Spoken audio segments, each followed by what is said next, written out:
ñaa ngi génn di voter la ba ma fa demee ay 14h 15h déjà fekk naa fa nombre bi may retourner aussi romb naa nit ñu bari dem voter mooy ne moom Sénégalais dernier moment lañ Alors, tàmm en fait. on nous a aussi signalé qu'il y avait eu un mort à Ziguinchor suite Oui, aux, j'ai entendu ça. aux problèmes qu'il y a eu aux échanges et puis peut-être à des bagarres.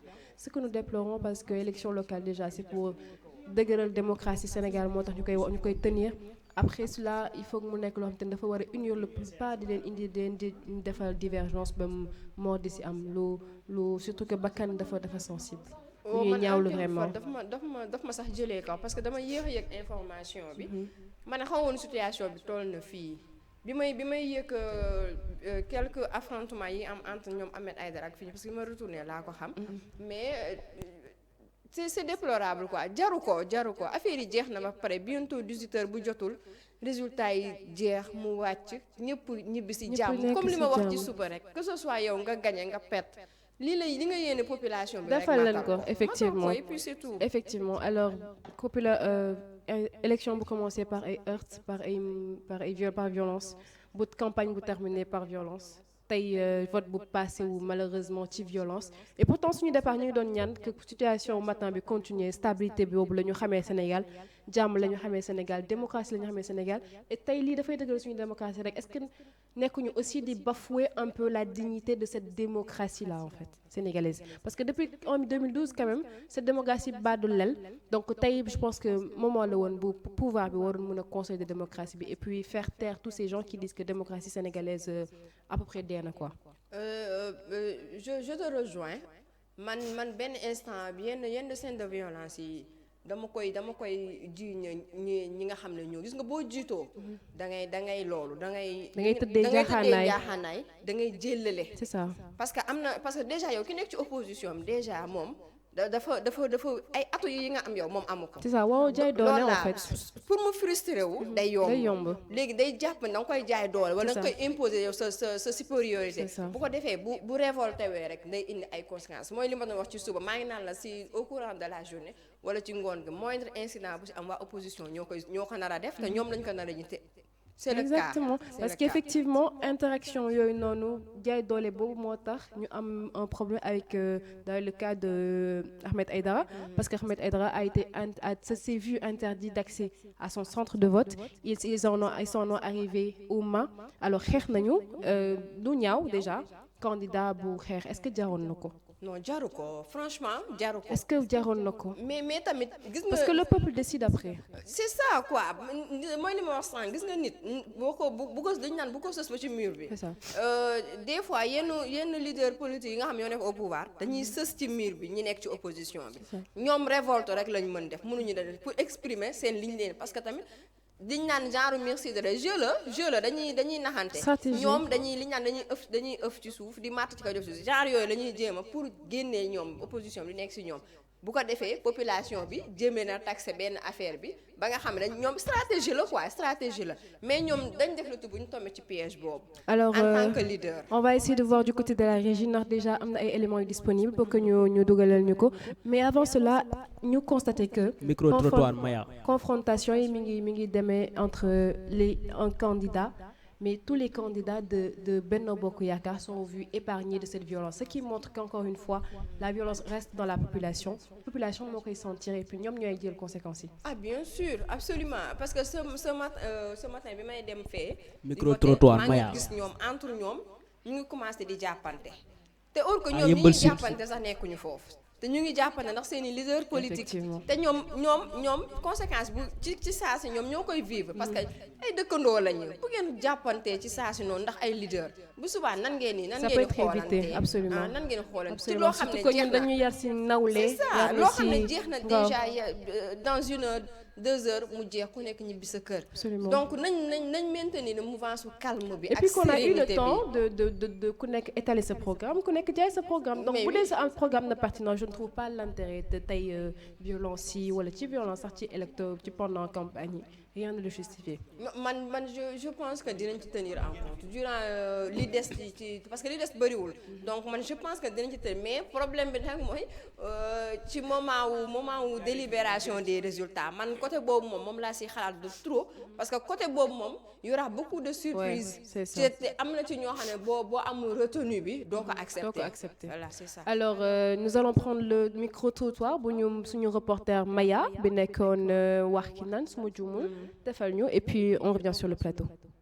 asalaamaaleykum mbokku téléspectateur bu Tacko TV ba tey ñu ngi fii nii di seen di si Yeumbeul Sud école Mady Ndiaye nekk nag di bureau 14 ak électeurs yi fi nekk toll ci 590 bu ñu saytoo nag fii nii amul benn problème nit ñaa ngi voté normal te lépp teg nañ ko si yoon daal amul fi benn problème. waaw tey boo gisee lii tey ñun ñoo si ginnaaw Amadou waaye ndam li tey fii la yem Sénégal la yem tey mënut a génn Yeumbeul ñun Yeumbeul la ñu am.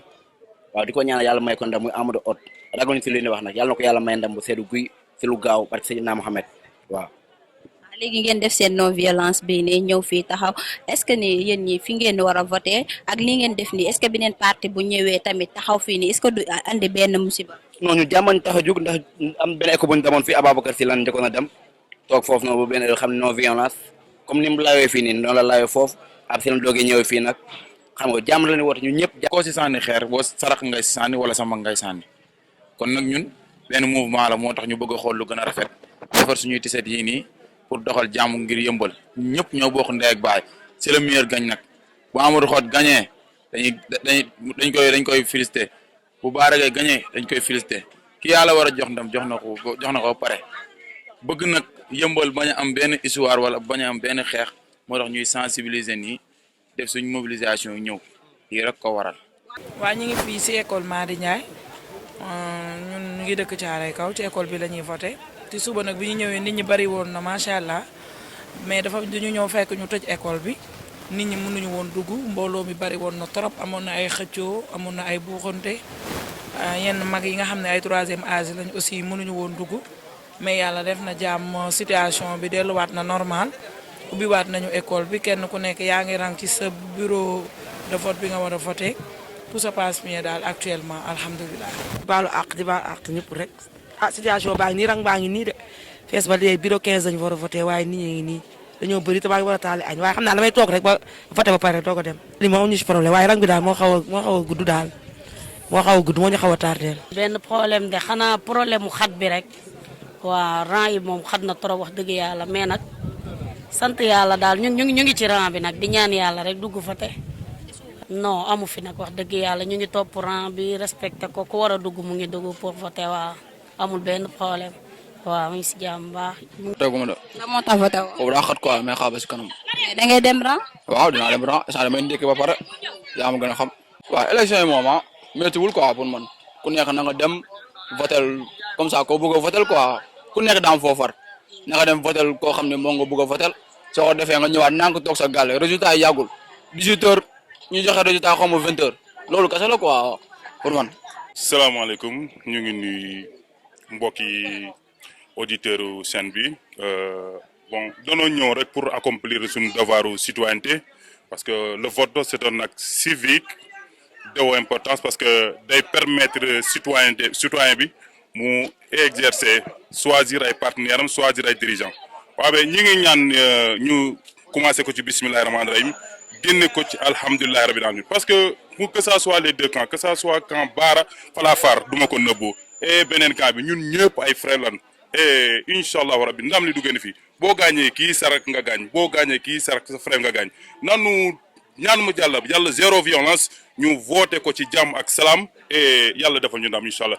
bon élection yi comprendre nga ñu ngi bëgg mu jàll si jàmm mais ñi nga xam ne ñoom ñoo jiite élection yi te nekk ci boppu réew mi comprendre nga ni ñu bëgg a doxalee dafa ñaaw comprendre nga démb fii da ngay toog gis gaa yoo xamante ne dañuy ñëw seen biir kër yi di joxe ay carte d'identité comprendre nga carte d'identité ñi nga xamante ne dañoo war a voté ñu téye ko comprendre nga te loolu noonu moom moo waral nga gis ni ñi bindu comprendre nga ak ñi nga xamante ne ñoom ñooy voté dafa waroo quoi comprendre nga te am na loo xamante ne nii comprendre nga rafetul ci askan comprendre nga te nit ki su fekkee da nga bëgg nga jiite ñu wóolu la comprendre nga da ngaa war a wane loo xamante ne nii dès maintenant comprendre nga yow su fekkee ne da nga bëgg a gagner wala da nga bëgg a nekk ci boppu koñ bi comprendre nga bëgg a nekk ci boppu nu mu tudd sax boppu gox bi comprendre nga da nga war a mel noo xamante ne nii loolu mooy tax nit ñi wóolu la mais mënoo fee nekk di wër di joxe say carte d'identité nit ñi di ko gis comprendre nga ba pare yow tey nga ne da nga bëgg a nekk da ñu bëgg a jiite comprendre nga ay actes yoo xamante ne nii yu doy waar man démb dama takk fii samay track ay xale yoo xamante ni si ñoom lañ bokk ñëw tepp si ñoom ñan si waa APR yi lañ bokk comprendre nga camp de ministre ñëw dagg samay track te loolu rafetul comprendre nga te man xam naa ñu ko def te loolu rafetul tey jii ñun ñoo bokk lépp bu fekkee ni jàmm la ñuy woote ne dañoo bëgg élection yi jàll si jàmm nañu wane jàmm continuer ko te loolu moom mooy lu rafet track bu ñu takk fii taxul nga gagné nit ñi ñooy voté te ñoom ñooy gagné comprendre nga acte yu ñaaw yoo xamante ne man su ma ko toppoon tey mën na jur leneen moo tax sax ma yéex a dem si élection bi parce que man am na camp bu ma bokk te am na loo xamante ne nii rafetul nit ku nekk da ngaa war a wane bon exemple parce que ñun ñëpp ci koñ bi lañ bëgg ci gox bi lañ bëgg nit mënul jóge fa la ñëw apporter la nga ñëw bëgg a jaxase askan wi tey ñun ñëpp ay frère lañ mais bu ñu demee bay xotti ay affaire di yàq ay affaire loolu rafetul waaw ñun nañu seetaat ni ñuy doxalee ñu gën a ànd ci jàmm comprendre nga def suñu élection yi ci jàmm comprendre nga ñun ki ñu àndal ñu koy.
Des citoyens fatigués sous la chaleur mais déterminés à voter loolu la ñuy xaaj population Mariama.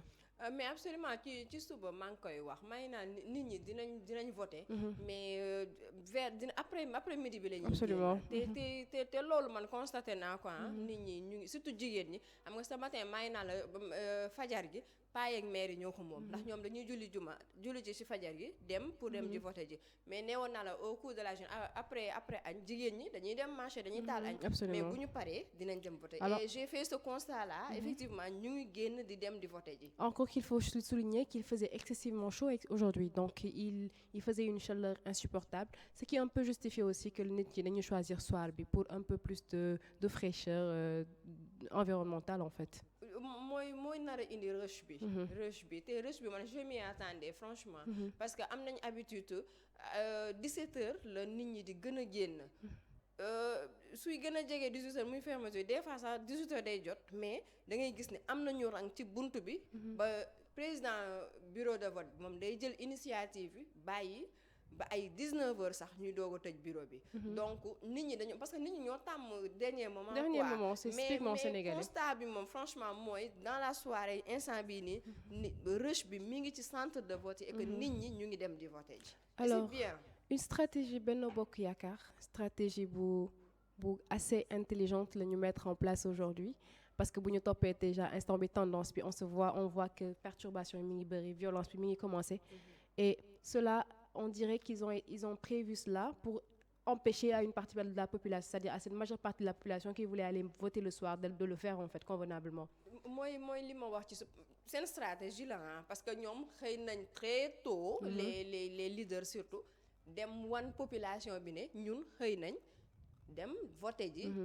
def suñu acte citoyen donc ñeneen ñi buñ koy def ñoom après lañ koy def wala c'est ku nekk ak ni nga koy def maa ngi naan la les membres de l'opposition ñoom je suis sûre que dañuy bàyyi ba après midi doo ko dem ba te loolu c'est pas à leur faveur parce que day incident yu bëri heure boobu lay am te bu amee forte chance ñoom lañ koy ji. mais est-ce que jarul tey opposition boobu wax ak seen ay militants pour que même bu ñu leen attaqué wee ñu xam au moins que li ñu bëgg li sa objectif mooy que trouble am et que ñu bañ a permettre vote bi dérouler normalement alors c'est à eux de faire preuve de retenue et puis de se comporter comme d'honnêtes citoyens de bons citoyens qu'ils sont venir remplir seen devoir civil et puis même provocation boo amee quelquefois ñu bàyyi mu jàll parce que damay def ma fayoo déglee du régler dëkk daal.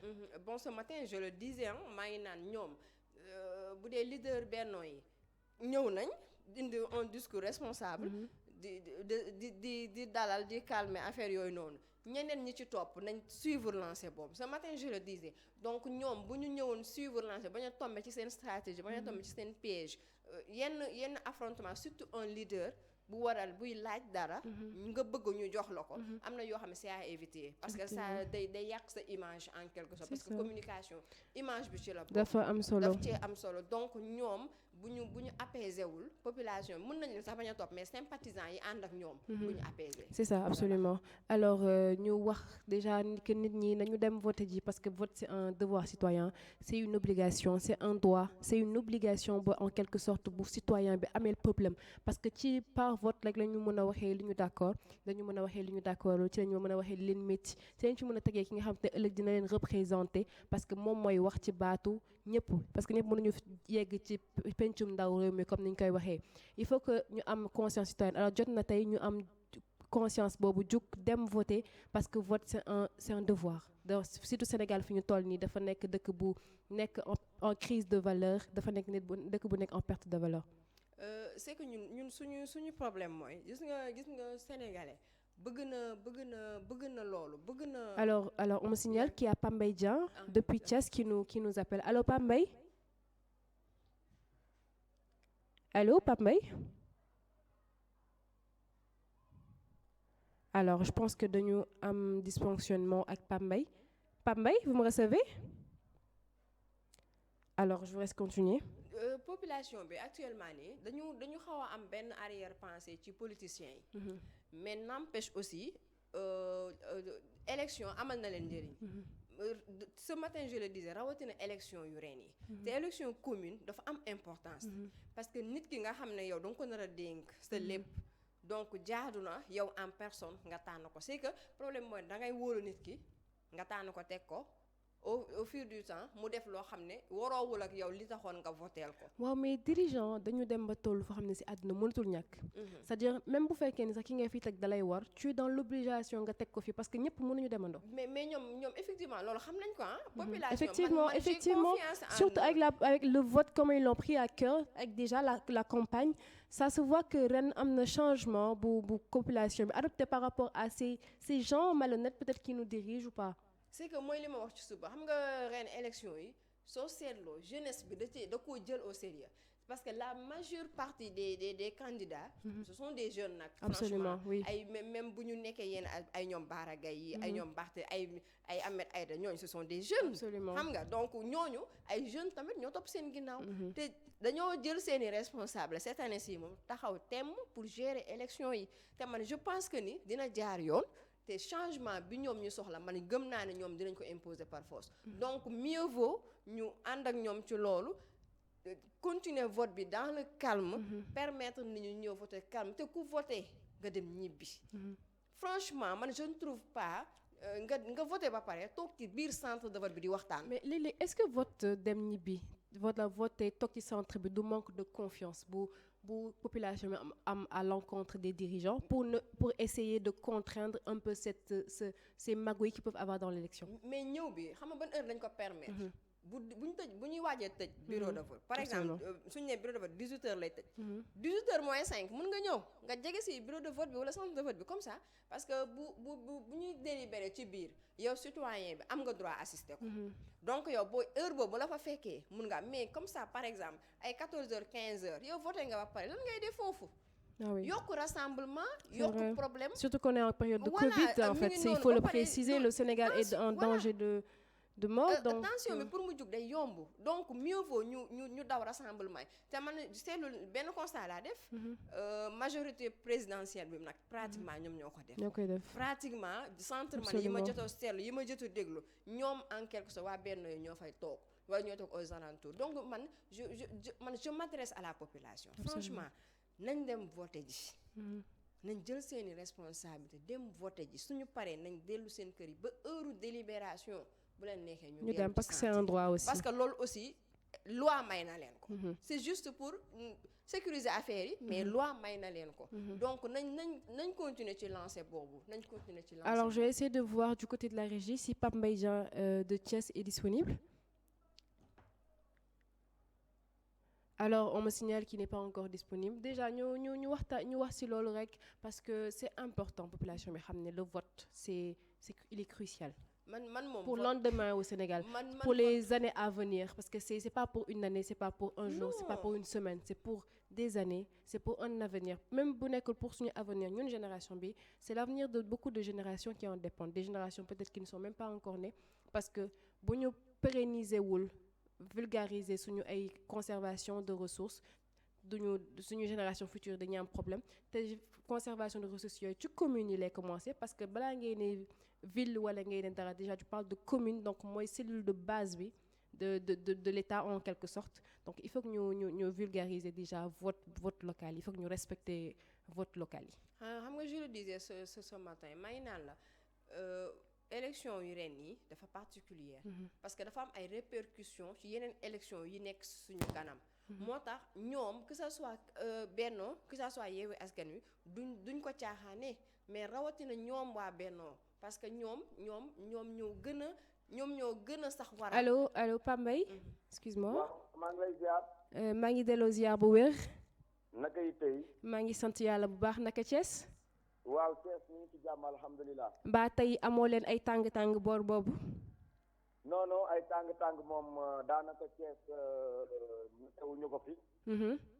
waaye li ma mën a wax rek mooy que ni Thiès boo ko waxee tey dañ leen doon xaar ci élection yi ndax y a de très grands leaders. absolument yoo xamante ni ñu ngi fi mel ni Idrissa Seck bu réew mi. ak nga xamante ni moom Thiès. élection yu mujj yëpp mën nañu wax ni Thièsam la. absolument. waaye nag ay données yi dafa changé ndax léegi ci coalition ci bannière coalition Benno Bokk Yaakaar ñoom la ñuy demee fii ci Thiès. loolu nag début bi xawoon na métti ndax population Thiès tamit dañu taxawoon tem rek ni ñoom daal lii di mburoog soow duñ ci dugg tey duñ ci dugg ëllëg. effectivement. am na sax campagne bi xawoon na am tuuti tension mais gis nañu daal ne tey moom à part yenn irrégularité yi. ci niveau bulletin de vote yi boo demee fële nga xamante ni moom mooy ci centre Iba Katiba. foofu bulletin yi nga xamante ni mooy Yewwi Askan Wi ñoom doon plaindre ndax seen bulletin au niveau communal y avait une absence totale mais au niveau de ville et département dañ doon gis seen i bulletin. boo ñëwee fi nga xamante ni mooy centre de Medina Fall aussi tamit di Cheikh Ibrahima Fall foofu centre nord bi. nga xamante ni foofu mën nañu wax ni de très grands électeurs ñoom ñoo fa nekk. absolument. foofu moo demee aussi tamit centre Cheikh Ibrahima Fall. foofu mën nañu wax ni quelques irrégularités yi fa amoon c'était par rapport au bulletin yi nga xamante ni au niveau communal dafa manqué woon. mais ñoom ci seen biir ak waa Sénat ak ñi nga xamante ni ñooy les représentants et les mandataires dañu trouver un consensus à savoir que ni maintenant même boo waree voter ci commune da ngay jël bulletin ville bi doo dugal ko et loolu après réglé nañ irrégularité yooyu en attendant bulletin yëpp mën a nekk sur place. alhamdulilah c'est super alors.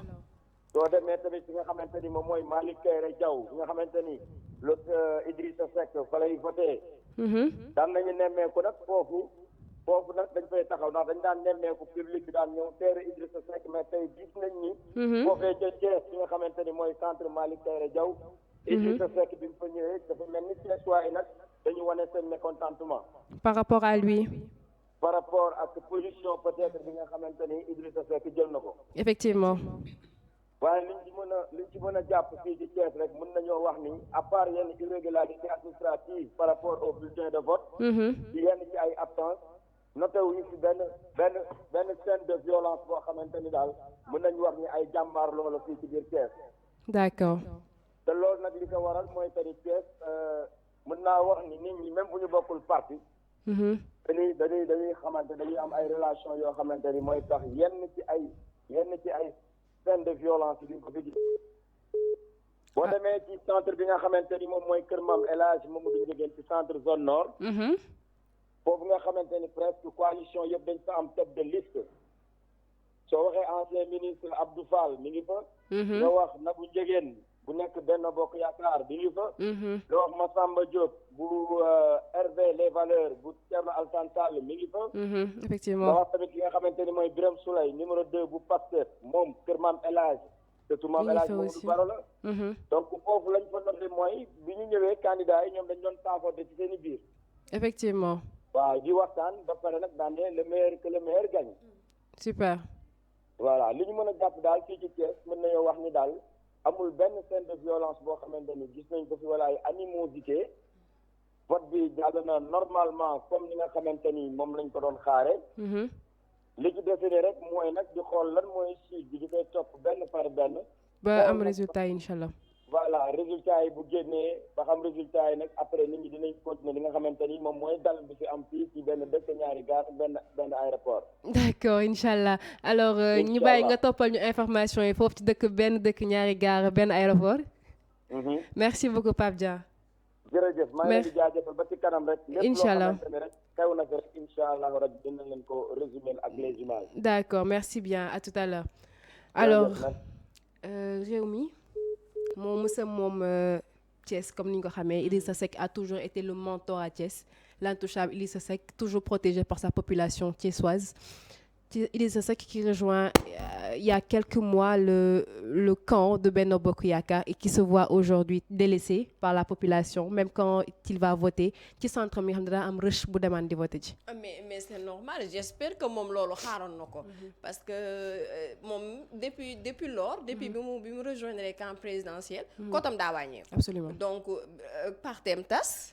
ñii jaar nii nit ñi bët yi ñu ko doon xooleetuñ ko négativement léegi dañ koy xoole donc c'est normal bu mu ñëwee voté population bi accueillir ko noonu nit ñi nag wax dëgg yàlla dañoo am ful na de franchement dañoo am ful na te am na ñoo xam ne gis nga seen ngor duñ ko jëndee dara c'est ça donc am na yoo xam ne dara jaru ko et population bi léegi dafa yeewu non dañoo yeewu parce que wax naa la ko effectivement population bi dofuñu dofuñu sincèrement dofuñu donc boo leen bëggee boo leen wanee benn kanam bi ñu te neexu leen ñu wan la beneen kanam absolument donc nii ñu ko def nii man je m'attendais à ça waru ko bett moom personnel sax waru ko bett c'est que partem moo tas rawatina ñeneen ñi duñ ko mën a xoolee nañ ko daan xoolee absolument te mi ngi wax ne les différents leaders yu nekk foofu dañuy taxaw waxtaan nu yonte mooy li ma la wax sànq mooy Sénégal voilà mooy Sénégal ñun ñoo bokk di ñoo bokk benn koñ ñoo bokk benn dëkk bu ñu xëyee ñooy gisante ku dee la ñooy ànd ku xew la ñooy ànd dara jarul ñaaw déjà élection jaru ko c'est ça c'est que ñoom leaders yi ñoo mën a def loolu waxuma la ak population ak sympathisants yi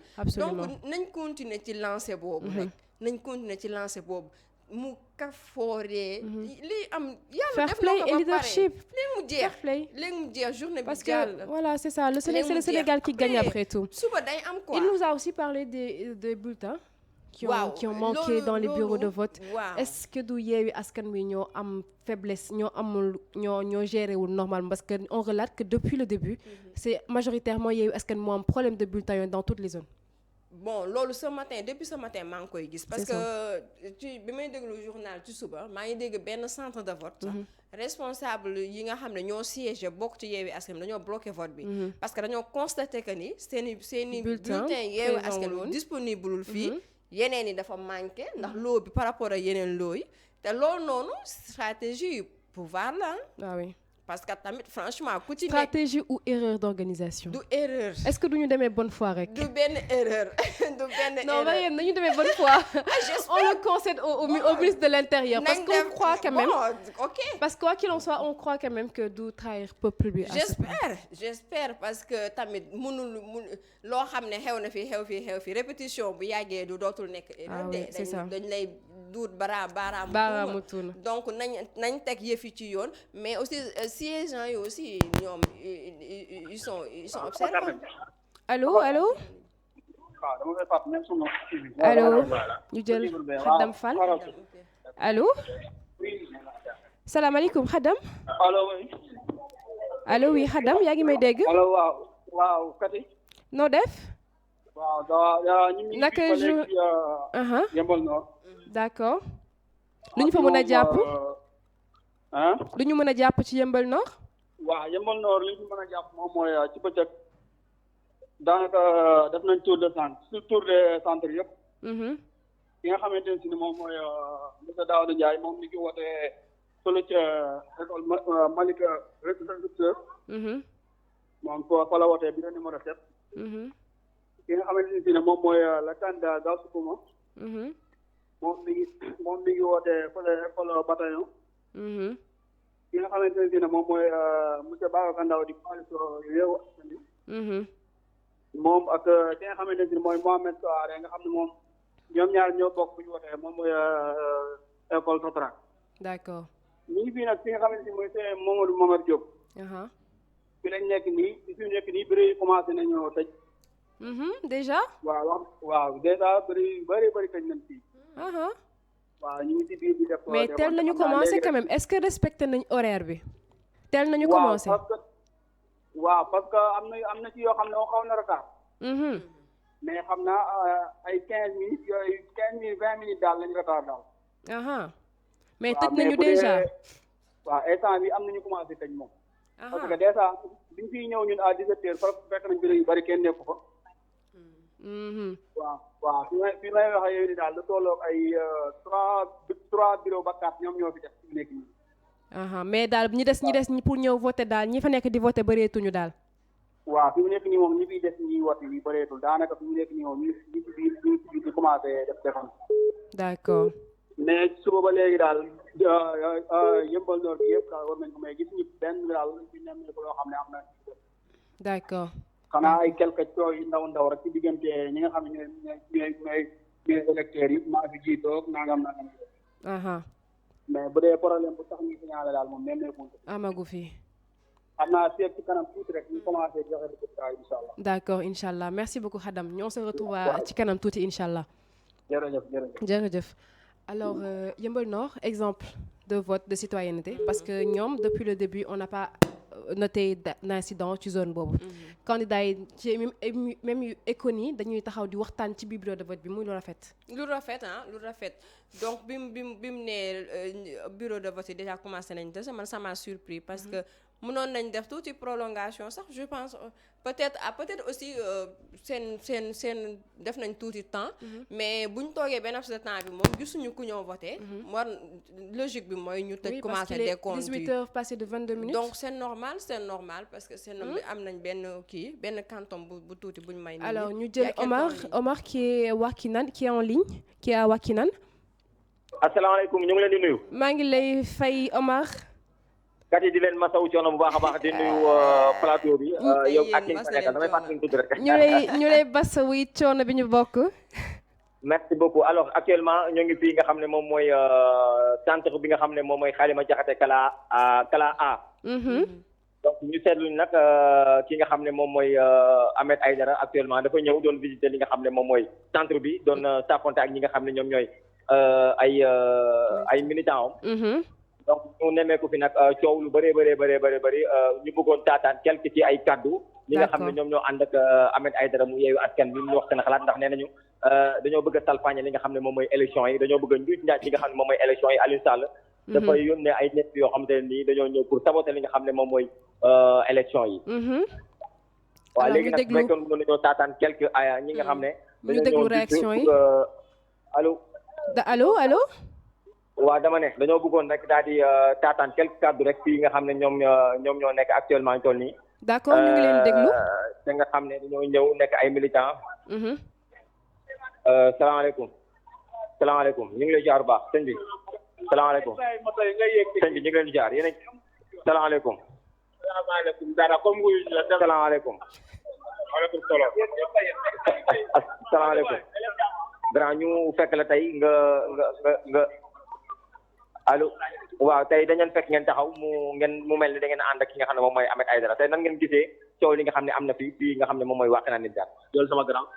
waaw fii grand coow amu fi li fi nekk rek mooy nit ñi ñooy manifester seen sool seen mbégte li ñu am yaakaar ci Ahmed Aïdara ak Yewwi Askan Wi donc on peut rien de mënuñu ci wax leneen lu dul loolu que ne dañu am courage am yaakaar ne fii que 19 heures dinañ joxe les bons résultats en faveur de Ahmed Aïdara Yewwi Askan Wi ce n'est que ça donc y a rien de spécial xeexuñu xuloowuñu waxuñu fi kenn du loolu naqari li wala ñu doon laaj la moo tax ngeen choisir ñëw fii nga xam ne moom mooy Wakhinane Nimzatt pour tendance la bureau bi tendance la te dafa enjeu ci votu commune Guédiawaye donc on est obligé ñu ñëw superviser ko xool li fi nekk ba xam lan la waaw seulement loolu moo ñu fi andi. d'accord d'accord ñu ngi lay jaajëfal baax a baax kon kat yéen a ko déggandoo yéen ñi nga xam ne yéen nekk ci plateau bi.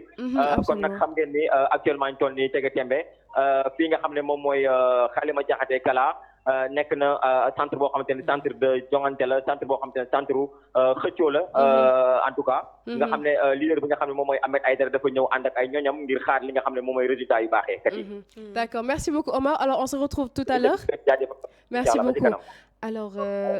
Ahmed Aïdara qui continue de faire son tour. Déjà, il faut souligner que dafa voté ci matin bi.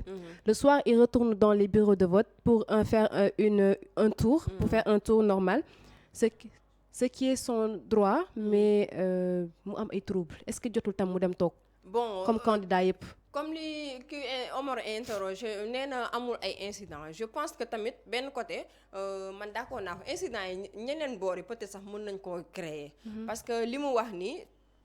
droit wam la parce que tamit dañoo am droit ak devoir sécuriser vote bi donc mooy li ma la wax sànq xam nga citoyens yi sax am nañ droit tey jii heure bi fekk leen ci centre de vote yi parce que bu ñuy décompter yow boo jegewee bureau de vote bi président bureau bi mën na jël ay responsabilités ne la kaay assister comme témoin ndax décompte bi loi bi autorisé na loolu donc moom lii tour bi muy def nii ci centre de vote yi nga xam dañoo cruciaux xam maanaam la sànq école 25 Halima Diakhaté Kala dafa bokk ci enjeu centre yi nga xam ne c'est à surveiller donc il a bien fait dem foofu parce que lépp rek ci sécurisation vote bi oui mais sécurisation vote en quelque sorte est-ce que jotul tamit ñu jox confiance suñu ñi ñu jiital parce que il faut savoir que dans chaque bureau de vote am nañ fa siégeant kuy vérifier mais tey bu fa Ahmed Aïdara demee ci siège bi beneen candidat ñëw tam day vérifier ay votam ay votants wam et day sécuriser votam interaction mu naam te déjà il faut souligner que même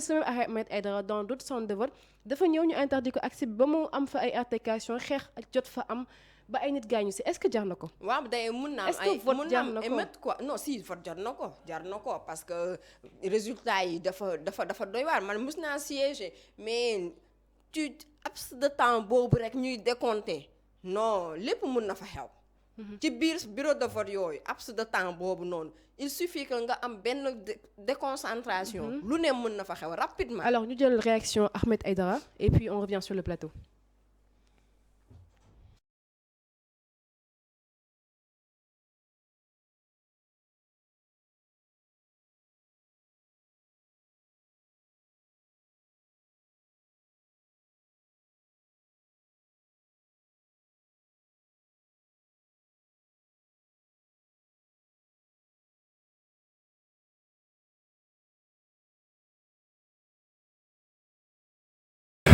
mais confiant rek xam ne moom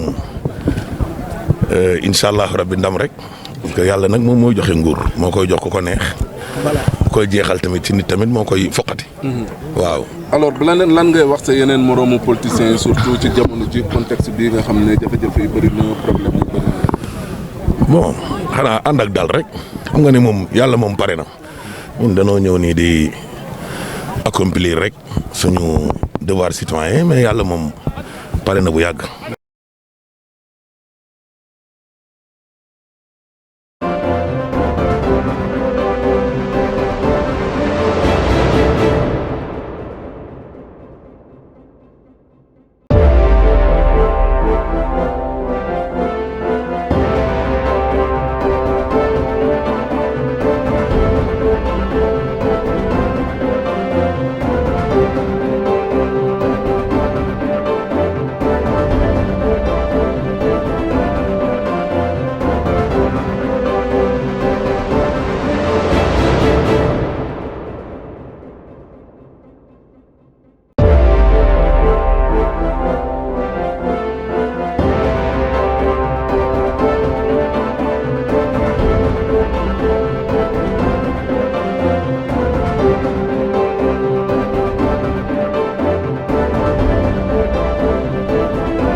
recevoir sur le plateau notre confrère qui vient d'arriver jóge ci terrain bi sonn Babacar Fall ñu ngi lay ziar. maa ngi lay delloo ziar naka terrain bi. waa terrain bi disons que tey xawoon na saf tuuti. saf na waaw parce que dans la journée il y avait soleil bi xaw a tàng tuuti. absolument mais quand même comme que benn journée la rek. te élection locale la ñu wax bon dans l'ensemble ça c'est bien. ça c'est bien passé alors nga jógee léegi école Madi Ndiaye lu ñu mën a jàpp ci école Madi Ndiaye déjà pour en revenir après en venir ñëw ci ñeneen ñi.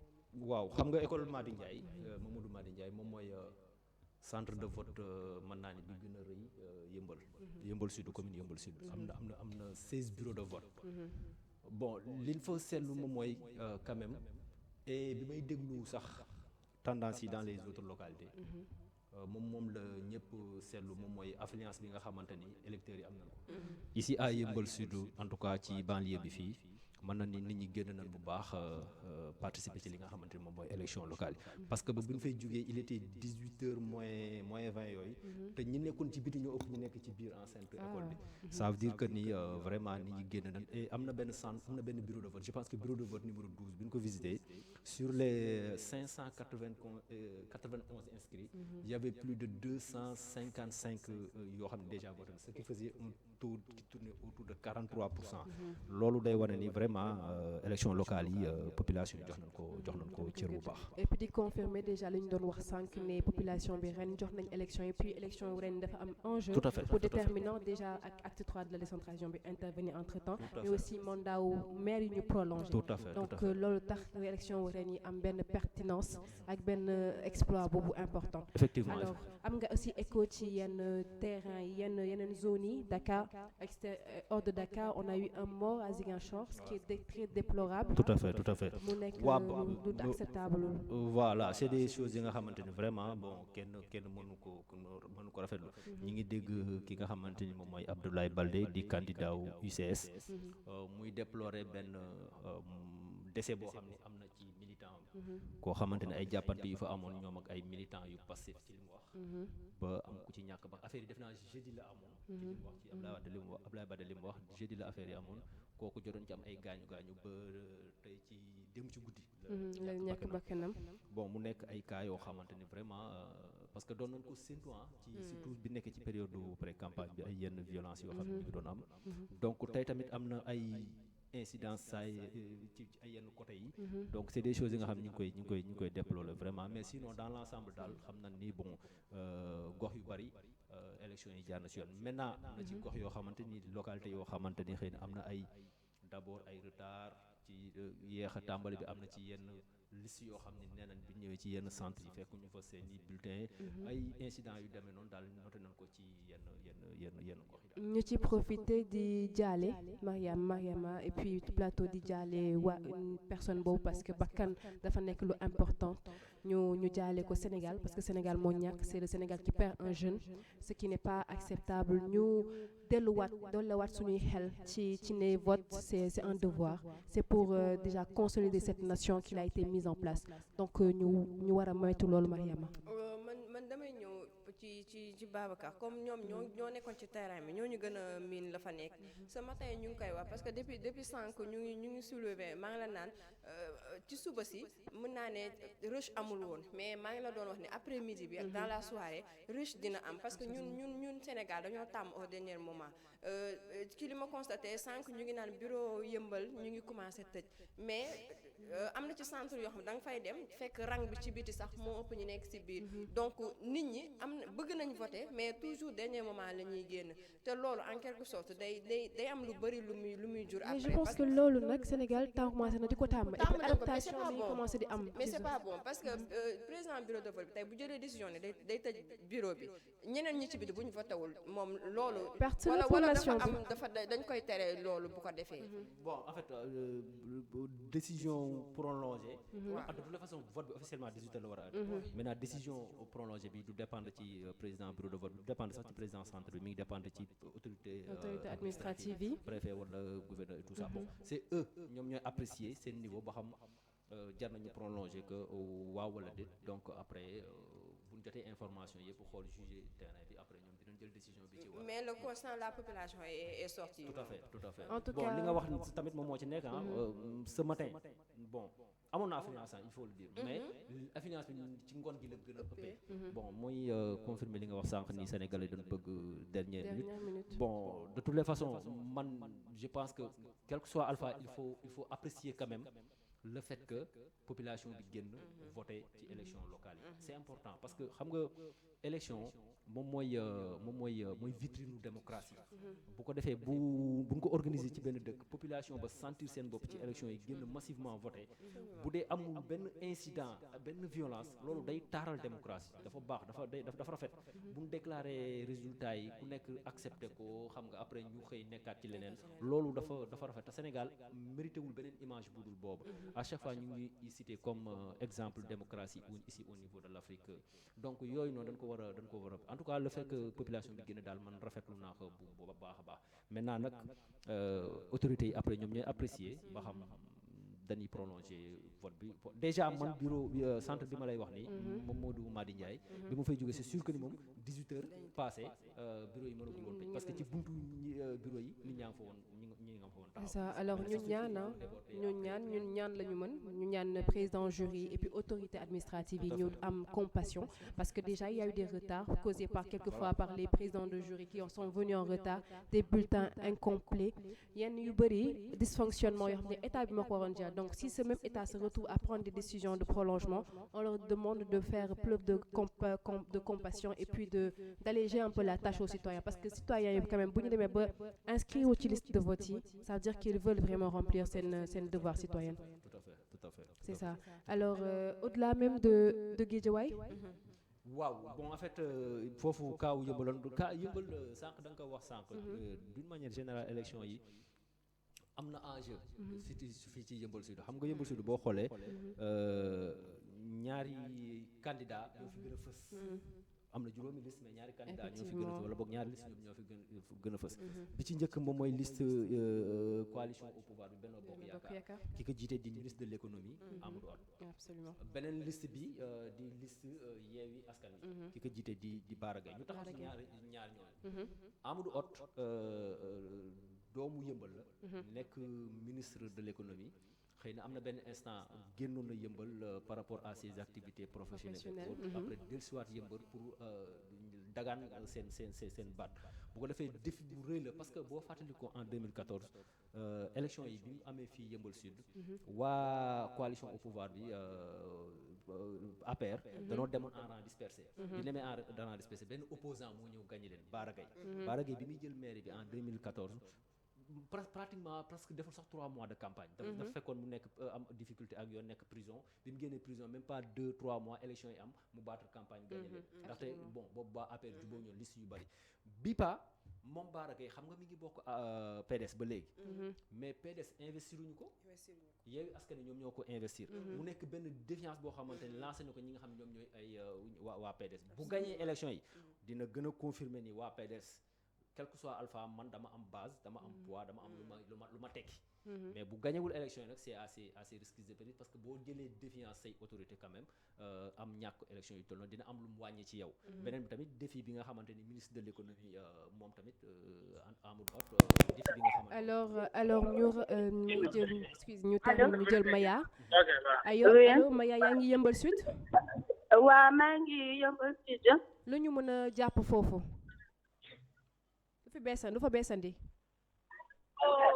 allo oui Maya ma ne lu beesandi zone boobu waaw maa ngi Yeumbeul Sud école monsieur Anta Diop fii nag situation bi fi nekk doy na waar trop parce que nag nit yi dañoo bàyyi ba 18 heures presque ñi doog a ñëwandoo bëgg a voter naroon nañu tëj bureau yi mais après dañ leen a may 1 heure de temps prolongé ko mais ba léegi nii presque 19 heures nit ñi am nañu voteegul gis nañ fi tamit benn coow ñu ni dafa am ay nit yu fi ñëw di falsifier ay kii jàmbur carte d'identité jàmbur pour voter jàpp nañ fi lu mat 2 personnes am na tamit am na ay bureau fictif kër Amadou Hott am na ay pardon allo Maya ñu ni kër Amadou Hott dafa am ay bureau fictif ay bureau fictif. kër Amadou Hott. est-ce que information bi am nañ confirmé nañ ko est-ce que am na ku de se rendre sur les lieux du siège d'Amadou Hott. amuñu dañ ñu ko lancé léegi information bi dañ ñu ko lancé léegi. d'accord alors le temps de vérifier cette information. waaw fii nag moom cadre critique na trop police yaa ngi sànni ay lacrymogène police yaa ngi sànni lu nekk ay pompe à gaz kenn mënul nooyi fii. attention Maya. alors waaw journaliste yi sax dañoo am problème nooyi. nga maytu parce que aussi baaxul ci santé. Maodo Ndiaye dafa xam léegi la xemme. moom tàmm ne ko si moom grawul mais yow yaa ngi fa wóolu nañ la daal xam ne di nga ok tout à l'heure lu mënte am rek dinañ leen revenir incha allah. d'accord jërëjëf Maya. alors Yeumbeul Nord amul tension Yeumbeul Sud pourtant am problème bu ni mel ba ñuy wax tey ay plastification de cartes et des personnes arrêtées mu am baaratal. Pourquoi cette affluence vers la zone de Yeumbeul Sud au-delà même de l'aspect de défiance bi baaratal bi Bara Gaye teg ak le poids pris en fait personnalité bi Amadou Hott nekk en tant que ministre de l'économie lui justifier affluence boobu est-ce que dafa am enjeu économique dans cette zone. Bon enjeu économique je sais pas trop parce que il faut le dire parce que xëy na population Yeumbeul Sud ñoom diggante 2014 ak léegi dafa am benn yokkute bu ci am ci cadre ak par rapport ak réinscription yi nga xamante ni amoon nag découpage administratif bu bees bi nga xam ni def nañ ko et tout ça xëy na peut-être loolu moom moo waral xëy na am ay yenn affluence yi nga xamante ni moom moo am ci Yeumbeul Sud mais bon affluence enjeu économique je ne pense pas trop parce que gisuma fi entreprise boo xamante ni am na doy wala benn ressource naturelle boo xam ne am na Yeumbeul bu tax ndi di voilà quoi maintenant nag bon on est sur le terrain politique ba ku mel ni Bara Gaye homme politique le ministre Amadou Hott nga xamante ni ku xool doxalinam xool depuis que mu dugg ci gouvernement bi ni mu doxale di nga xam ne ay ambition am weesu na ay mairie maintenant nag pour mu am yenn oreille au niveau national ak voilà il faut mu am benn base il faut que mu ñëw récupérer Yeumbeul am ci lu mu toog xëy na loolu moom moo waral enjeu yi am ci kii cadre bon maintenant je voulais insister ci benn information bu mu wax loolu concernant ay bureau fictif siège effectivement xam nga da nekk ci moment boo xamante ne ça c'est un conseil que je donne aux jeunes confrères kii bi day bari manipulation c'est ça désinformation fake news yi dafa bari parce que information bu toll nii je pense que bu dee journaliste jot na ko li mu war a def moom mooy aller vérifier vers la source directement moo gën a wóor parce que c'est tellement grave c'est tellement dangereux parce que bureau fictif de vote dafa dangereux ça peut bouleverser complètement la tendance voilà c'est pas des informations xam da nga koy jot en tout cas man ce que je conseille mooy mu dem bon néew ñu am na néew ñu am effectivement mais mu dem vérifier ba amal ci moom lu ko leer bon moo gën ay affaire c'est ça léegi demal gisal sa bopp ci journaliste say bët dalay na la doy waroo di bàyyi xel surtout jamono bi alors ñu reveniraat un peu si tendance yi jàpp wax population bi nañu tey nañu dal parce que ak lu mu mënti demee que mu nekk Amadou Hott ou que mu nekk Bara Gaye c'est Yeumbeul Sud qui reste dans Yeumbeul Sud. c'est Yeumbeul Sud et au-delà c'est le Sénégal. c'est le Sénégal ñunu neen la. élection la day ñëw jàll jeex après lundi ñëpp xëy nekk ci leen encore une fois ni ma ko waxee sànq rek. sunu démocratie dañ bëgg a taaral. danoo bëgg a woon Afrique wan àdduna bi que ni Sénégal. màgg na léegi danoo mature li ñuy wax naan exemple démocratie la ñu firndeel ko ci élection yi rek loolu. tey maa ngi koy wax pourtant le discours du matin. des leaders oui de ce matin waa Benno Bokk Yaakaar ils étaient bien partis parce que maa ngi naan sax xaw nañ ma surprendre seen discours ñoom ñëpp apaisement lañ doon woote calme sérénité nit ñi nañ génn voter après dem ñibbi mais malheureusement loolu noonu dafa basculer parce que li maa ngi naan si suba ñoom li ñuy woote ak li ñuy def ça fait deux parce que may naan la bu opposition bi deful attention dinañ tomber ci seen piège te c'est loolu ci bokk na ci seen stratégie ñoom ñoom xëy nañ dem voter ji toog seen kër mais n'empêche ñu ngi def ay coups ci suuf donc ñee malheureusement mooy comme li daal Ahmed Aïdara du loo xam ne day taaral kii bi élection yi commencé nañ ko ci norme nañ ko terminer ci norme mu jeex parce que bientôt c'est la fermeture. alors ñu jël élément Khadija Mayankor bu am na réaction bu mu dénk suñu confrères yi nekk sur le terrain après son vote ñu déglu ko ñëwaat sur le plateau.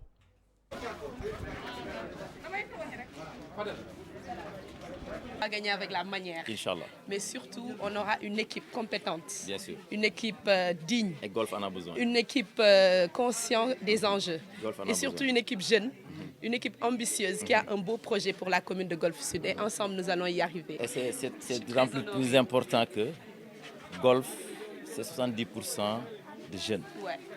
Aujourd'hui, si la jeunesse ne se lève pas, et que si cette jeunesse qui a envie de changement ne se lève pas, et que si cette jeunesse reste encore spectateur, on vivra des moments encore plus difficiles que ce qu'on a vécu. Mais aujourd'hui, on a en face de nous une jeunesse consciente C'est le plus important. qui s'est levée et qui a dit stop. Et nous sommes le visage de cette jeunesse. dama kontaan tey ci daje bi ma daje ak sama frère Aw mu doon koo xam ne dafa am ay valeurs yu ma respecté si nit ay valeurs yu may nawee nit mu doon nit ku nga xam ne dafa gëm liggéey dafa gëm golf mais surtout dafa gëm ne ñun ndaw ñi dañu war a engagé wu li may wax rek chaque jour ñun demandé wuñu seulement aux populations de golf ñu voter pour mettre une carte wala benn bulletin dans une urne ñun dañu demander aux populations ñu adhérer ci li nga xam ne moom la ñuy proposer moom la ñuy porter comme changement mais surtout ñoom ñu nekk acteur du changement boobu moom loolu lay wax man loolu lay wax kon def si ak sotti ci la lépp ci biir la jëm comme forcément on va se retrouver li ma gëm mooy tey au soir du 23 un nouveau golf la ñuy dessiner maanaam golf bu bees golf bi nga xam ne ay ndawu golf yu am fulla am fayda am un rêve maanaam rêve bu yaatu rêve bu mag pour seen commune décider nag dootuñu bàyyeeti kenn muy def le projet à notre place que ñun li ñu bëgg ñun ñooy dox dem ci ñun ñooy jóg liggéey ko ànd ceeg population yëpp moom la gëm moom laa gëm kon rencontre bi du hasard le hasard n'existe pas je suis sûre que c'est un signe du destin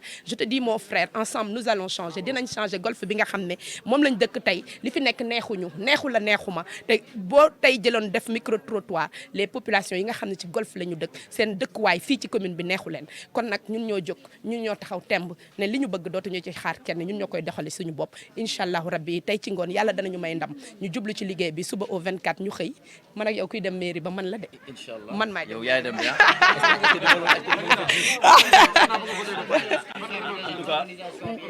voilà organisation bu mucc ayib la seule remarque par contre que man ma def te ça je le dis de manière très objective mooy j'estime que urne yi kii yi nu mu kees yi dañu waroon bind commune ak département bu leer mais dañ ko def ci suuf c'est une remarque que je fais parce que nit ki bu ñëwee dafa war a xool mu leer naññ mu gis commune ci kaw département ci kaw ñu xam ne bii mooy keesu commune bi bii mooy keesu département bi may rappeler ñi nga xam ne voté guñu vote bi fii ci Guédiawaye ñaari vote la boo duggee da ngay voté ci commune nga jëlaat voté ci département nga tànn sa liste bi nga bëgg nga dugal ko nga dem voté ko vote bi du benn yoon boo duggee da ngay dugg voté waat donc li ma fi gis nag ci suba ba léegi mooy vote bi macha allah mucc na ay ba fi ñu toll ñuy ñaan yàlla mu continuer li am mooy ñun ñu ngi taxaw temb en tant que jeune conscient war a sécuriser suñu vote donc nous serons là présents jusqu'au soir ba ñu joxe PV yi ñu sécuriser suñu vote ba nga xam ne li nga xam ne moo génn ci suffrage u sénégalais yi golfois yi moom lañ mel au calme ñu ngi woote jàmm ak salaam ndax ci la lépp xaj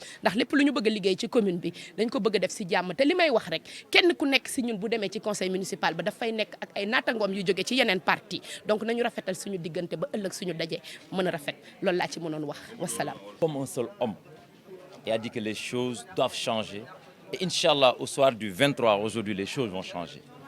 Les gens ont envie de vivre une nouvelle ère. Les gens ont envie d'exprimer ce qu'ils ressentent à l'intérieur. Et à travers cette jeunesse, nous en tout cas, Khadija, Mamadou et d'autres jeunes qui se sont présentés vont offrir en tout cas à cette commune une nouvelle ère où tout le monde va se retrouver. Il est temps que les choses changent et Inch'Allah, nous savons que les choses vont changer. Nous avons des ressources humaines de qualité et elles sont là et elles sont prêtes à s'y mettre. Nous avons des ressources naturelles dont Dieu nous a fait cadeau. Il est temps qu'on les exploite. Nos plages qui sont là, le technopole qui est là, les espaces qui sont là, il est temps qu'on exploite ces espaces pour le bien-être des populations, pour un bel cadre de vie en tout cas qu'on a. En tout cas, nous sommes très heureux, très honorés de la rencontrer et de partager ce combat ensemble. Parce que le combat, il faut qu'on le mène ensemble. Et il est en train de faire un travail exceptionnel. Et on se rencontre sur le terrain et on voit que cette fois-ci, c'est le bon Khadija. Inch'Allah.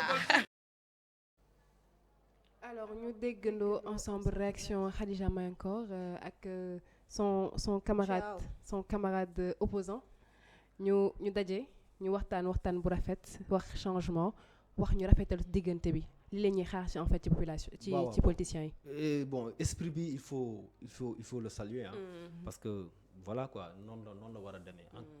wax nañu ko léegi. lu mënti xew ñoo bokk suñu Sénégal ñun ñëpp ay Sénégalais lañ quel que soit li ñu war a yéene rek moom mooy que le meilleur gagne. Après ñeneen ñi jàppale ko quoi. Après mu jëf yi dem. Parce que ñoo bokk loo xam ni mënuñu ko séddoo. dañuy jéem a xool rek nu mu rafetale nu mu jekkee rek ñu doxale ko na en tout cas esprit boo xamante ni la dañ koy saluer moom Khadija Mahécor di candidatu Yewwi Askan Wi fële ca Golf Sud ak aw na xaw ma ban liste la jiite mais en tout cas ñoom ñaar mel na ni ay adversaire la mais nag def na benn remarque boo xam ne c'est important am absolument élection mooy mbir moo xamante ni processus bi du début à la fin dara waru ci lëndëm lépp war a leer c'est ça parce que bu fekkee comme ni nga ko waxee dafa am ñaari vote yu war a am ñi nga xamante ñoom ñooy électeurs war a ñëw ñu voté waruñu am laam-laame waruñu am leen luy lëndëm seen kii defal leen kees bi nga xamante moo jëm pour commune bi defal leen kees bi nga xam moo jëm ci département mu leer nañ am benn et s'il le faut même qu'il y ait des cadres yu ko wane ni fii commune la fii département la comme ça erreur mën a bañ a am dara warul am laajte furu li kii lépp war a leer ci élection bu defee mooy tax yenn tendance yu danse yi ñu moytu ko daal absolument alors Khadija Mahécor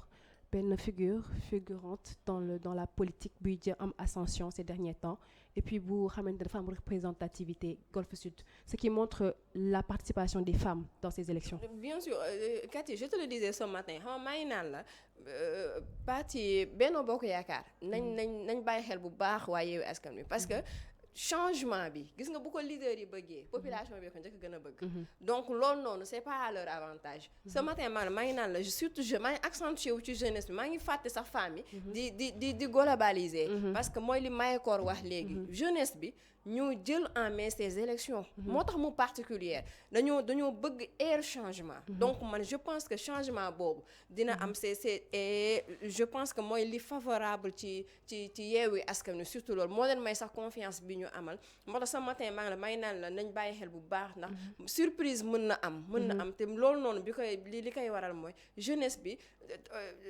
yitte biñ jël ci élection dañ ko jël en main mooy moo tax man na sécurisation vote bi ba au dernier moment à la dernière minute duñ lâcher même ba si ñi nga xam ne ñoo les siégeants dañ looloon bi ñuy ñëw dañ ko boole ci seen i bagage duñ bàyyi benn moo tax man la ce matin ne yaakaaruma ni vol dina am yaakaaruma ni défaillance dina am ci délibération yi lépp lu mënta am man je suis sûre que ni ci lu jaar yoon lay nekk. Alors ñu remarqué aussi jeunesse bi doon kaas ne dañu war a def renouvellement générationnel tey dafa jël destin en main. waaw boo xoolee sax ci campagne bi. même pré campagne bi ñi nga xamante ni ñoom leen investir ñëpp leaders yi. lu ci ëpp loolu moom moo doon seen message. dañ doon insister bu baax wax élection yi ni ma amee importance pour ci jeunesse beeg nangam sangam. boo xoolee bari na ci localité yoo xam ne commune yoo xam ni. ay jeunes lañ fa investir bari na absolument boo demee benn commune bu mel ni Cambérène presque 5 listes yëpp 4 yëpp ay jeunes lañ ñoom ñëpp amul kenn ku ci dépassé 40 ans donc voilà quoi c'est ça prouve que ni jeunes yi ñi ngi conscient ci la chose politique xam ne aussi que réew mi avenir am bon jeunesse bi la daal en quelque sorte luñ fi waaye mën a wax ak découverte bu ñu fi mënta def bu ko jeunes yi teelul approprié wu xool ay canevas yu ñu koy jaaree pour que ëllëg lépp jaar ci yoon après ñoom ñoo ci souffrir daal bu ko defee li ñuy wax rek mag ñi seen wàllu wéy na je pense que il était temps bon dans le passé nag on pouvait comprendre parce que am na ñu fi nekkoon ñoo xamante ni ñoom la daal gis nekk ci seen politique bi yàgg fii di buur di bumbi bu nee ba jeunesse bi gis ni ñoom dañoo war a jël les choses en main gis ni lii seen wàllu dëkk la parce que politique tamit wax jee fi nekk rek mais nekkul lu bon daal gestion de cité la ñëpp am nañ si wàll jeunesse bi jël dafa jot tey ñu jël suñu destin en main effectivement bañ a nekk li naan la critique facile toog sa roxu. C'est ça. Bon pas yi nii casse non. aller vers la chose Voilà, l'affronter c'est ça. et puis apporter des solutions Voilà, loolu lañu soxla ci jeunesse bi. et man vraiment mouvance boobu seetlu naa ko ci élection locale yi nii. que ni y a une forte présence des jeunes. et c'est pour man c'est à féliciter. C'est à féliciter. Alors loolu aussi doon lu ñu remarqué mais Mariama tey jii depuis des années dañuy prôner égalité homme-femme dans les partis. tey Yewwi Askan dafa mel dafa vulgariser loolu. Yewwi Askan dafa vulgariser. égalité bi tey. waaw parce qu'ils ont plus investi de femmes. sur les listes et à la tête des listes. tey est-ce que vulgariser wul loolu. bon ci yenn communes parce que tamit femmes yi yàgg nañoo wane seen bopp ci politique de. xanaa kay dañ cee gëmul woon seen bopp ci jiite bi. mais cadre décision cadre taxawaay cadre lépp lu ci aju ci jëm ci wàllu politique. femmes yi ñoom ñu ngi woon ci kanama xanaa ren lañ gën a wane seen taxawaay. parce que am na communes yu bari yoo xam ne femmes yi ñoo ko jiite. Mayakor mi exemple la ci te exemple bu ñuy citer tout le temps la parce que moom franchement man suivre naa ko ci yenn plateau yi ñu ko invité mais elle maîtrise bien son sujet. ba pare imposé na boppam am na audience fi mu nekk ci golf te ñu ngi koy bàyyi xel ñi mu sekkal golf. te feneen ak feneen aussi c'est la même chose mais n'empêche ñu ngi wane nañ seen bopp mais terewul ñu ngi loolu yàgg na ci ñoom mais ren aussi comme li ñu wax rek élection yi moo particulière de telle sorte que ni importance bi mu am jéggi na dayoo sax ba ñoom bàyyi nañ ci xel que ce soit Benno que ça soit Yewwi donc du nekk processus la maa ngi la koy wax ce matin may na la processus bu dem ci yeneen élection yi nekk suñu kanam moom donc forcément looloo tax mu am benn ampleur bi am benn importance bi te loolu bon ci lu ñu xalaatoon la man bon personnellement je m'attendais à ça donc yàlla na famille kii gën a wane seen bopp ñu gën a vulgariser en fait tendance boo xamante ne l'habitude ça a démarré depuis 2014 parce que en 2014 gis nañ ku mel ni nu mu tudd di sax maire Diarekh Thérèse Faye Diouf gagné dëkkam benn commune bu nekk Fatick Diarekh bon gis na tamit ba fi mu nekk nii élection yi passé nii maire sortante ville de Dakar jigéen la li ko accentuer nag moom mooy boo xoolee depuis 2014 ak léegi y a une accentuation des associations féminines des bon en fait association féminine vulgarisation de la gente féminine voilà loolu tamit bokk na ci li nga xamante ni mooy propulser mouvement bi ba jigéen ñi gën a sentir ñoom tamit seen bopp ci affaire kii bi dem imposer wu ci liste yi boo ko defee ñu bon trouve que ne parité mi ngi fi woon loi sur la parité mi ngi fi woon donc facteurs yooyu yëpp bu dajaloo bon je pense que te comme ni mu ko waxee rek tendance boo xam ne ci kanam la jëm jigéen ñi de plus en plus dinañ gën di accaparer wu sphère absolument émancipation politique la ñu constaté voilà Sénégal màgg politiquement Sénégal màgg psychologiquement déjà de par ces jeunes après de par l'émission de beaucoup de facteurs dans la politique sénégalaise ñu dem aussi ba comprendre ne politique nekkatul juste pour politiciens yi c'est il y a des professeurs dedans ren on a vu des professeurs d'université des qui sont candidats ci seen maire yu gox tey Amadou Hott qui est ministre de l'économie mais qui est économiste qui est aussi candidat ci pas juste à titre bàyyituñu gestion bi juste des politiciens en fait tout à fait parce que gis nga élection locale affaire gox la ça n'a rien à voir avec des histoires de parti de état de APR non affaire gox la en quelque sorte les partis là bon pour man ay appareils yu loo xam ne gars yi dañ ciy basé wu rek pour am yenn kii bi mais c'est d'abord boo xoolee 2014 ba ci élection yii nii sax del déglu résultats yi di nga gis bari na communes yoo xamante ni ñu koy gagné soit des mouvements wala des associations lañ demee abbi récépissé fenn ci benn parti parce que loi bi moo ko imposé pour mën a bokk ci élection yi mais ñoo xam ni politiquement mënoo leen identifier ci benn parti donc loolu tendance boo xamante ni la day gën a parce que tamit bu nee gestion locale képp koo xam ne yaa ngi ci local bi sentir sa bopp xam am ni yaakaar nga ni mën nga indi as tuut ci développement commune bi war mais nga participer je pense que loolu c'est salutaire. Absolument. Alors du côté de la régie suñu amee ay intervenants yu mën a apporter situation bi sur le terrain entre-temps ñu wax ci surprise yi mën a am tey parce que yegg si nañ 18h passé na il est presque 19h surprise yi dina doy waar trop waaw parce que def bon météorologie politique comme on dit c'est ça on sait que déjà une première opposition bi ànd en mouvance demandoo élection voilà après cela parti au pouvoir bi aussi battre campagne. battre campagne non seulement battre campagne mais ñu gis ni da ngay gis ay communes yoo xam ni. parti au pouvoir dañ fay am du mat 3 listes bu ma nee. bon 3 listes bon des gens yi nga xam listes yoo xam ñi ko jiite. ils sont avec le président ils sont avec le pouvoir. donc c' est des choses yi nga xamante ni. liste parallèle yi. bon liste parallèle yi. en quelque absolument sorte boo demee Kolda am na fa. boo demee Dakar fii am na fa. le chef de cabinet du président de la République. mi ngi opposé wu camarade de parti Abdoulaye Diouf. Mary Teuw Niane a fait la même chose à Saint-Louis. waaw c'est voilà bu ko defee yooyu c'est des choses yi nga xam ne on va attendre lan lay joxe mais c'est sûr que ni dina peser ci balance bi. dina am ay surprise ce matin rek maa ngi koy wax tout le temps je répète ça parce que ñoom man kii lu am genre yooyu moom bu amee franchement du ma bett parce que résultat yi moom. yàkkamti naa sax mu commencé génn mais sama xel li ma xel ñemew ma koo génnee quoi damay neutre mais plateau la nekk damay neutre alors ak lu mën a xew rek lu mën a xew ñu ne population bi na doon ci calme parce que c'est le Sénégal qui gagne. Tout à fait. C'est le Sénégal qui reste dans le Sénégal. C'est par exemple Yeumbeul Sud qui est dirigé par Bara Gaye ou Amadou Hott reste Yeumbeul Sud et restera Yeumbeul Sud. C'est la personne qui c'est les personnes qui changent mais les institutions demeurent. loolu il faut que ñu wax ko population bi alors ak nu mu mënti demee le verdict final bi mën a doon ñu xam ne ñun ñoo ko tànn. ku demul voté ji maanaam sa nawle moo la tànnal te na nga ko nangu ci ak nangul ne ak yelleefam la mais aussi na nga nangu ni loolu la population bi tànn ci nu mu gën a rafetee ci nu mu gën a jekkee.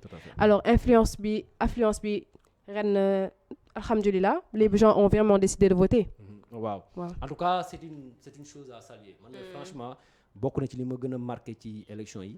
bokk na ci li ma gën a rafetlu ci élection yi. parce que quand même élection buñ ko waxee participation ak mode scrutin bu mënti doon. participation askan bi da cee am solo. li lenn nag mën nañ ko jàpp ni bokk na ci li waral affluence boobu xam nga ren maire yi. suffrage universel direct la leen di tànnee.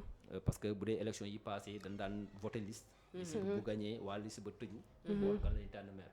mais bii ba xam na ne au moins que ni ki nekk tête de liste. bu liste boobu jàllee kooku moom mooy nekk maire. loolu day gën a sawarloo askan bi. bokk na ci li gën a yokku kii parce que tey jii xam na ne.